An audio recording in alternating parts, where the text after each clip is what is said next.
Bonjour à tous. Nous arrivons dans un des temps forts de notre manifestation aujourd'hui, à savoir dans le cadre du CGA Félin, le choix du meilleur Maine Coon. Alors le Maine Coon, c'est une race qui nous vient des États-Unis, un chat puissant, grand, fort, avec un box carré. Aujourd'hui, nous aurons dans les juges Pascal Portela, qui est juge international pour le LOF, qui va nous rejoindre. Et nous aurons Maria Bigbold, Marie Bigbold qui est notre expert et notre zootechnicienne qui sera là aujourd'hui. Et donc, on va évaluer nos chats.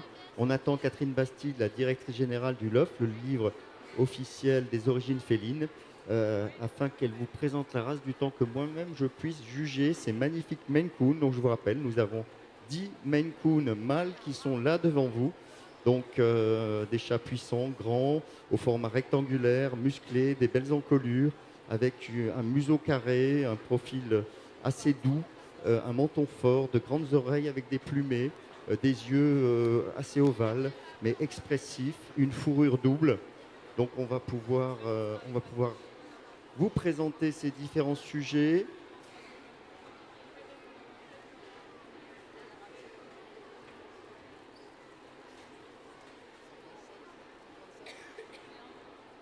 Alors, le premier sujet, c'est le numéro 137. Il s'appelle, il est devant moi. C'est un mâle Maine Coon qui est Red Blotch Tabby, c'est-à-dire qu'il est rouge avec un marquage tabby sur le corps. Et on va pouvoir vous le présenter. Le numéro 138, c'est Hannibal Lectermao de Chaboté. C'est un Elita, c'est-à-dire qu'il est au plus haut niveau du système de qualification des reproducteurs.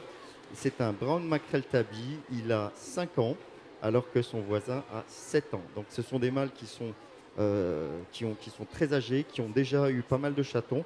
Nous avons un chat qui est bleu, ici, un Maine Coon bleu, il a 7 ans. C'est Langstein Magnum Blue. C'est un très très beau sujet, avec une belle tête encore une fois, dans une couleur qui est assez rare, assez difficile à porter pour un Maine Coon, mais un chat très typé, avec des belles oreilles. Le suivant, le 140, c'est Ibili the Kid du Chaboté. Donc c'est un Brown Blotch Tabby, donc il a sur une base noire, il a son dessin, son marquage Tabby, voilà, avec le marquage Blotch, et il a 4 ans. Kimateo Silvicola est un chat qui est bleu, donc on voit la différence ici entre le noir et ici le bleu. Il est aussi Blotch Tabby, donc il présente le même dessin Tabby que son voisin, et Kimateo a 6 ans. On a le numéro 142, Yolo de Laf. C'est un mâle qui a 4 ans, il est recommandé. C'est un Brown Blotch Tabby, encore une fois, donc on a beaucoup de chats qui sont dans le dessin Tabby. On a ensuite le 143, Willow Victoria Pride. C'est un chat qui est rouge et blanc, avec encore une fois des marques Tabby qu'on peut voir, donc des marques sur le corps. Il a 3 ans. Le 144, c'est ça? Le 144, c'est Joker de Fonticoon. C'est un mâle qui a 3 ans, qui est bien développé également. Et le 145, Ilverine de la Rosa Alba, c'est un Black Silver Blush Tabby, donc c'est un chat qui est sur une base noire, qui a un dessin, et qui en plus présente sur une partie de son poil on va dire 50% de poil qui est plus argenté à la base. Et enfin, on a le dernier candidat qui est rouge et blanc. Rouge Tabby et blanc, c'est un mâle de 2 ans, c'est Mainfin Lucky Charm. Donc, est-ce que Catherine est revenue? Donc, ça va me permettre d'évaluer les mâles. Merci beaucoup. Donc, notre jury va pouvoir commencer l'examen des chats. Alors, ça va être compliqué parce que là, il faut en sortir un seul sur les 10. Le Maine Coon, c'est la race la plus élevée dans le monde maintenant, je crois. Hein. En tous les cas en France, parce que c'est un tiers des naissances. Il y a en 2017, puisque nous sommes en 2018, nous avions 40 000 pédigrés de chats de race, donc 40 000 naissances de chats avec un pédigré LOF. Le LOF, c'est le livre officiel des origines félines, qui est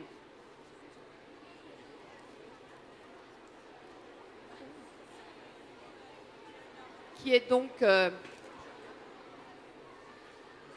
l'association agréée par le ministère de l'Agriculture pour l'émission des pédigrés des chats de race en France et pour la gestion des races félines. Donc 40 000 naissances, et là-dessus, ben, nous avons un tiers qui est, nous avons 13 000 Maine Coon. Voilà. C'est réellement la race la plus élevée et la plus populaire. Alors, pour vous décrire un petit peu ce chat et pour bien préciser les choses, oui, le Maine Coon est un grand chat. Il n'y a pas de problème, c'est certainement la race la plus grande. Suivi de près par le norvégien, le ragdoll, le sibérien, qui sont des grands chats, et même d'autres races comme le bengal, qui est aussi un chat. Chez nous, on dit long et substantiel. Ils ont des corps longs et de la substance, hein, ça veut dire de la matière. Parce que vous avez aussi des chats longs et légers. Ce n'est pas leur cas. Hein. Mais ça ne suffit pas, et on ne le dira jamais assez, ça ne suffit pas d'être un grand et gros chat, surtout qu'on ne les veut pas si gros que ça finalement, pour être un bon Maine Coon. Alors évidemment, quand vous allez rencontrer un éleveur, la première question de néophyte que vous allez avoir, c'est la première, mais elle va vite être évacuée, c'est il pèse combien? Alors on va vous dire, il fait 6, 7, 8, 9, 10 kilos. Au-delà de 10 kilos, c'est suspect, c'est souvent autre chose, c'est souvent de la gourmandise, du petit gras, voire même de l'obésité, donc c'est pas la peine. Et puis 10 kilos, c'est largement suffisant. On veut du muscle, on veut des chats athlétiques, on veut des chats avec des bonnes angulations arrière, des bons aplombs. Et au-dessus d'un certain poids, le chat ne supporte pas très bien le gigantisme. Le chat ne supporte ni le gigantisme, ni le nanisme. Et on ne souhaite pas en avoir. Donc, même si nous avons des grands chats, il nous faut des chats avec des bons aplombs à l'avant, des pattes droites. Les pieds peuvent être légèrement panards, parce que les chats ne sont pas comme, c'est pas un fox, hein, il n'a pas les pattes tout droites. Et à l'arrière, on aime quand même avoir des aplombs droits.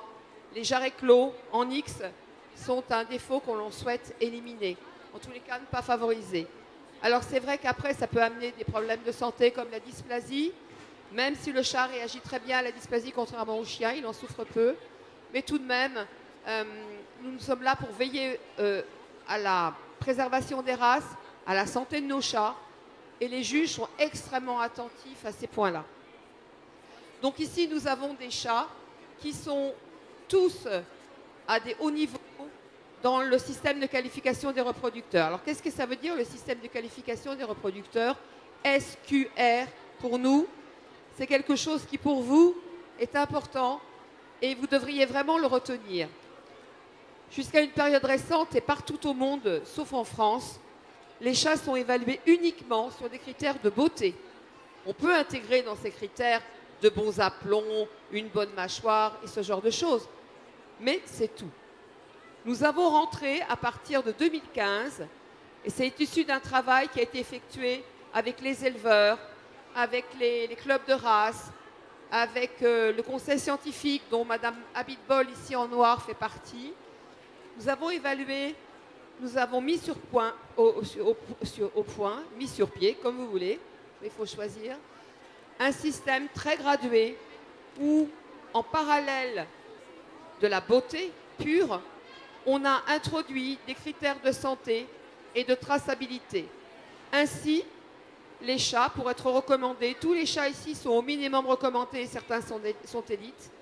Tous les chats ici répondent à des critères de santé, ont un statut favorable vis-à-vis de certaines maladies génétiques.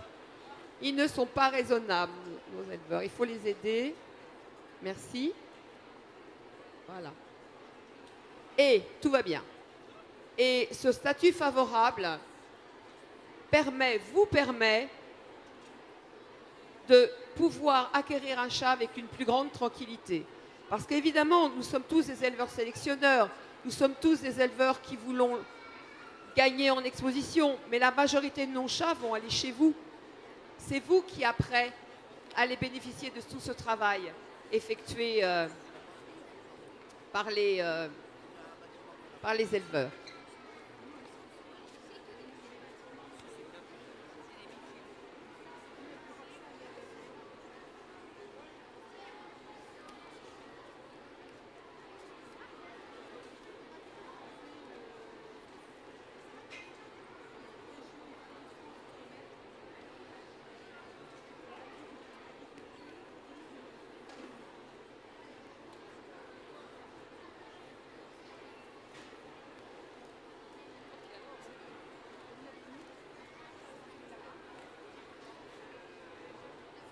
Voilà, alors nos chats normalement sont très propres, vont dans les bacs, mais entre le voyage, le stress et tout ça, ouais, c'est réglé.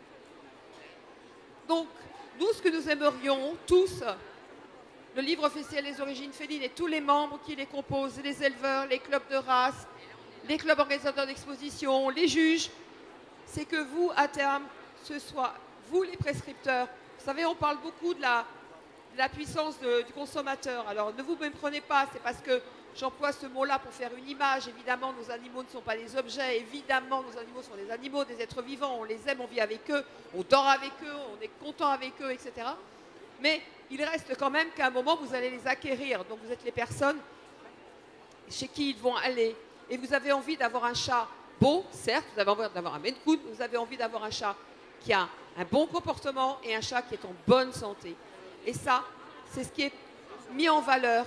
Les éleveurs le faisaient déjà avant. Donc finalement, on a trouvé un moyen de mettre en valeur l'élevage responsable des meilleurs.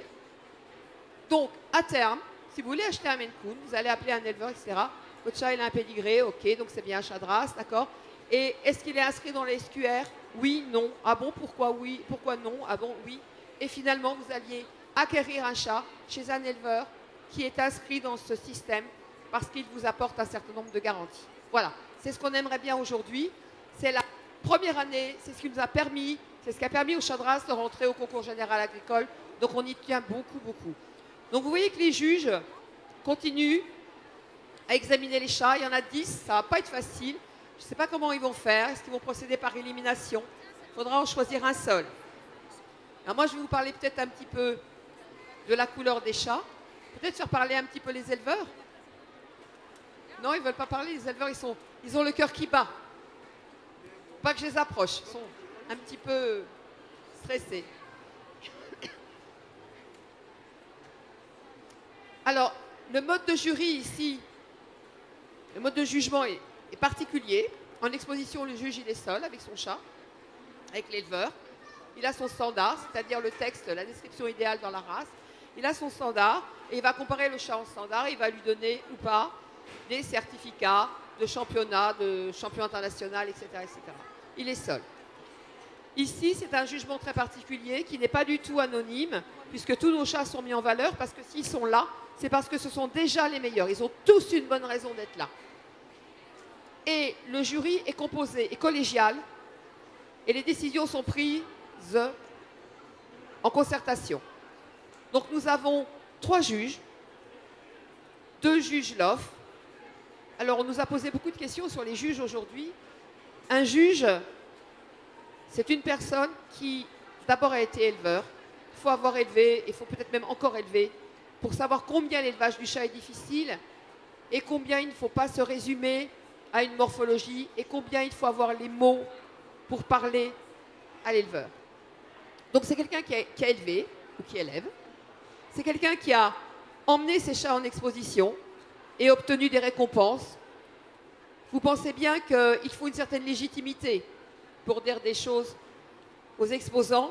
Si vous-même, vous avez montré que vous étiez capable d'élever des chats de race et les emmener à haut niveau, c'est quand même plus facile que si vous n'avez jamais rien fait. Ensuite, une fois que vous avez fait ça, il va falloir, bien sûr, participer également à l'exposition du côté organisation pour bien comprendre les rouages de l'exposition.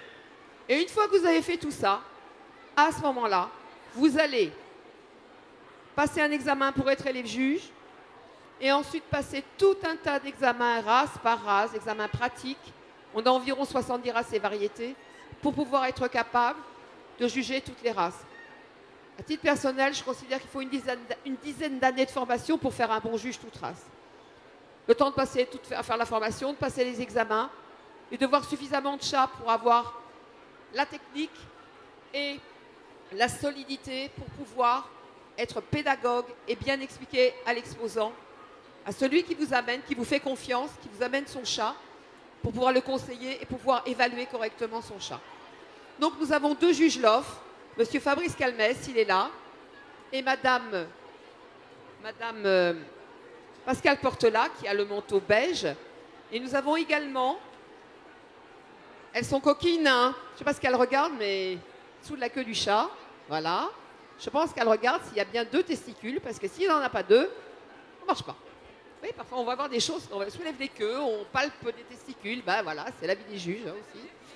Et nous avons Madame Maria Bitbol, qui est là, le docteur Maria Bitbol, qui est généticienne, qui est vétérinaire, bien sûr, et qui a une grande inclinaison vers le chat et le chat de race en particulier, qui nous accompagne de ses conseils depuis des années. Elle est membre du conseil scientifique du LOF. C'est elle qui va venir nous donner des indications sur des plans d'élevage, nous conseiller sur telle ou telle mutation, nous dire là, il faut être très sévère sur cette maladie, il faut complètement l'éradiquer. Celle-ci, on peut la travailler d'autres manières parce qu'évidemment, si vous éliminez tous les chats, il n'y en a plus, donc il faut trouver une voie médiane. La voie du milieu, que certains connaissent peut-être, c'est une expression que j'aime bien, la voie du milieu. C'est souvent la plus difficile. Et nous sommes très fiers, très honorés que le docteur Maria Bitbol soit avec nous aujourd'hui. Alors je crois que le dernier chat est en train d'être évalué. Donc vous avez bien vu que tout est regardé. Hein, on regarde les testicules, les bouches, les oreilles, les yeux, le poil, les pattes, la queue, la fourrure, la couleur, tout. Tout. Je pense que les 10 mâles Maine Coon ont été vus. Et là, il va falloir en sortir un. Donc il va falloir que je meuble parce que ça va discuter un bout de temps. Ça ne va pas se faire facilement, à mon avis. La qualité étant très élevée. Donc ils sont en train de discuter. Donc je vous expliquais que c'est un jugement collégial. Les points de vue vont s'affronter en toute confraternité. Les arguments vont être aiguisés. Il va sans doute y avoir, vous voyez, il n'y a qu'une seule plaque. Une seule. Pas 2. Évidemment, sur des races à gros effectifs, comme le Maine Coon, c'est beaucoup plus difficile. Quand vous avez 2 chats dans la race, eh ben, c'est une chance sur 2. Là, c'est une chance sur 10. 5 fois moins. Bon, enfin, 5 fois plus. Ça dépend dans quel sens on va.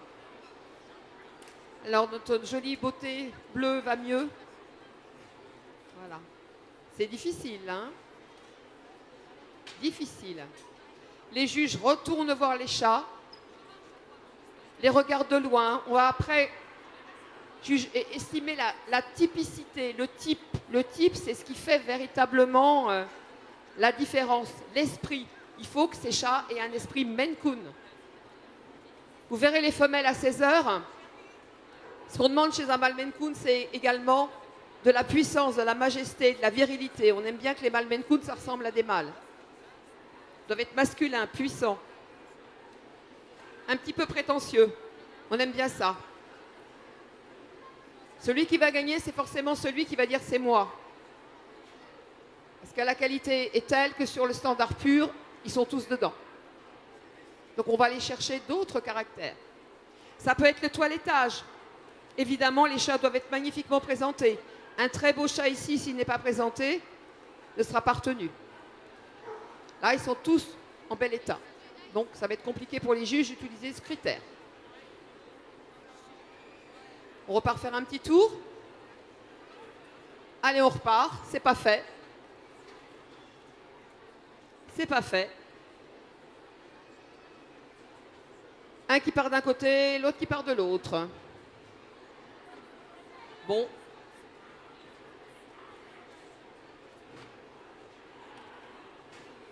Ah oui, alors évidemment, dans certains types de jugements, on peut avoir jusqu'à 150-200 chats à évaluer dans la journée, c'est-à-dire à chaque fois les prendre, les soulever, etc. On a calculé qu'on pouvait soulever jusqu'à 1 tonne de chats dans une journée.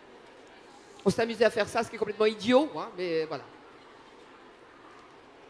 Voilà déjà, on doit avoir pas loin de 70 kilos de chats, là. Oh, même plus. Ça va friser le quintal de chats. Peut-être pas tout à fait. Mais bon, voyez le travers, hein. Je vous ai dit qu'il ne fallait pas parler du poids, puis j'y reviens. Alors la tête du Maine Coon, le corps est long et substantiel, l'ossature est forte, la queue est longue, bien fournie, la tête est dans un rectangle, avec un museau rectangulaire, des yeux ovales, des oreilles portées haut sur la tête. Chez les mâles adultes, avec les bajoux, la tête qui s'élargit, les oreilles peuvent s'abaisser. Et parfois, les femelles sont presque avantagées par rapport aux mâles, puisque nous, je vous ai bien dit qu'on ne faisait pas ça au poids, parce qu'elles ont une verticalité que les mâles peuvent parfois perdre. Donc il apparaît qu'il y ait 2 prétendants. Je ne suis pas grand clair, mais on peut se douter que c'est des 2 côtés que ça se joue. Je ne demanderai pas l'avis du public. Quand ils auront fini, on vous demandera.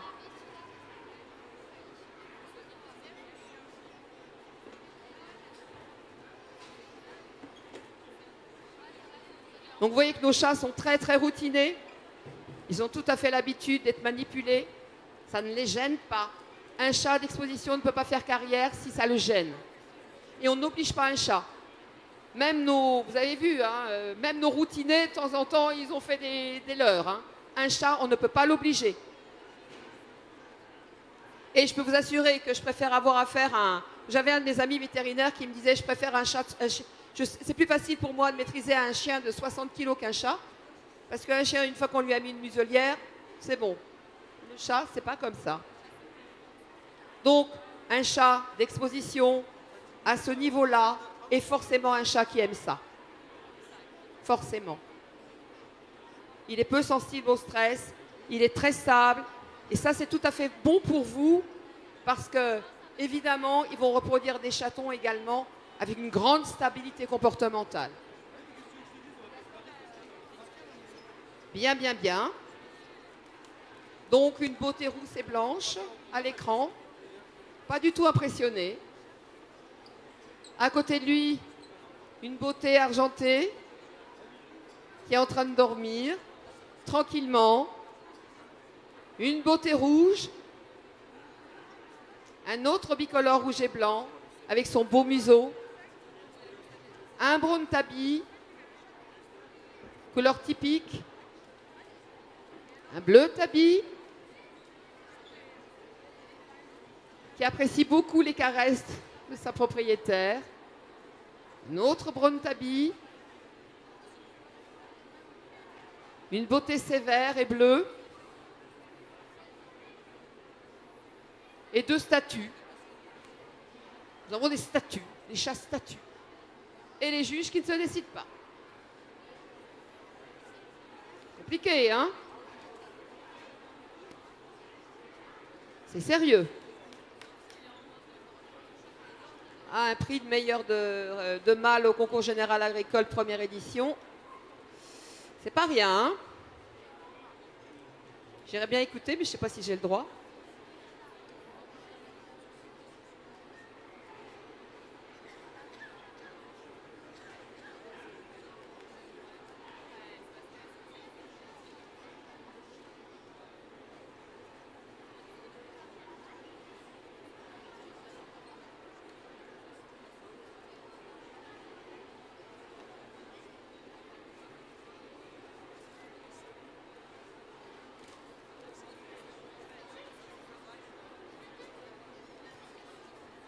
Bon.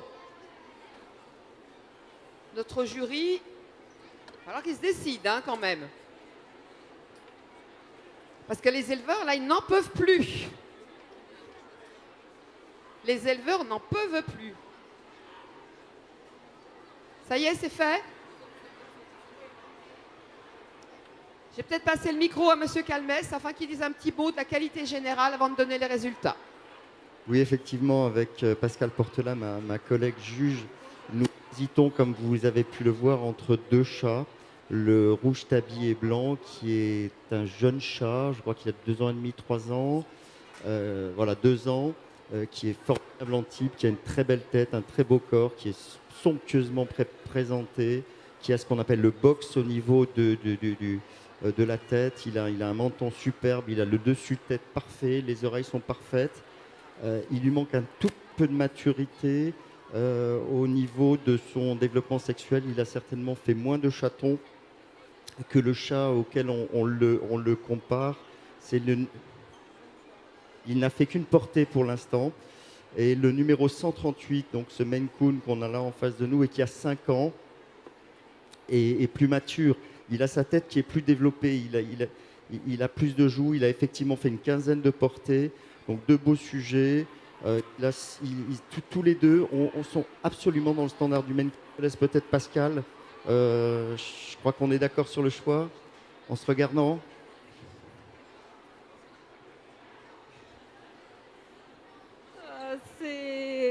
Je crois qu'il y a très très longtemps qu'on n'a pas été devant un choix cornélien comme ça. On fait beaucoup d'expositions. Je ne pense pas que ces chats se soient souvent rencontrés en exposition, ces deux chats Maine Coon adultes. On va vraiment dans le détail pour ces deux-là. C'est difficile. Alors, comment est-ce qu'on vient de faire notre choix? Tout simplement en fonction de la maturité. On va choisir aujourd'hui pour le meilleur mâle Maine Coon celui qui est le plus mature, qui a produit le plus de chatons, puisqu'on est là aussi pour un système de qualification des reproducteurs. Le deuxième ne démérite pas. Je pense que le prochain podium, et on va vous attendre en 2019 en parfaite condition, parce que là, vous aurez plus de chatons et vous aurez la place. Merci beaucoup.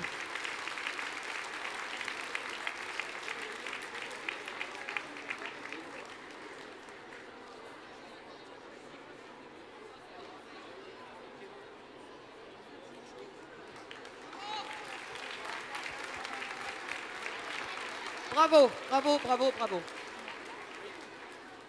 J'espère que vous avez eu tous un petit frisson, parce que moi, oui.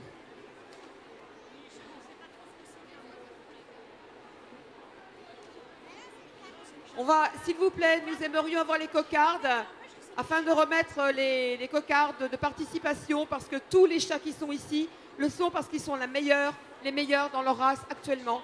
Non seulement du point de vue morphologique, comme je vous l'ai expliqué, mais du point de vue... Oh, je vais y arriver. Je suis un peu émue.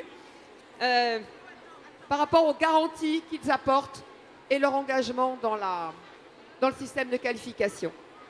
C'est magnifique et il est fort dommage que dans notre système, nous n'ayons pas une réserve parce qu'on l'aurait accordé, comme on aurait accordé à tous ces participants qui ont été magnifiques. Je vous demande de les applaudir très, très fort. Allez!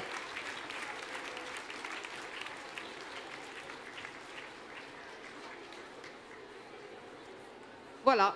Eh bien, nous allons gentiment laisser la place à nos amis, les chiens. Nous aimons beaucoup et qui doivent être prêts. Merci à tous et rendez-vous à 16 h pour la classe des femelles.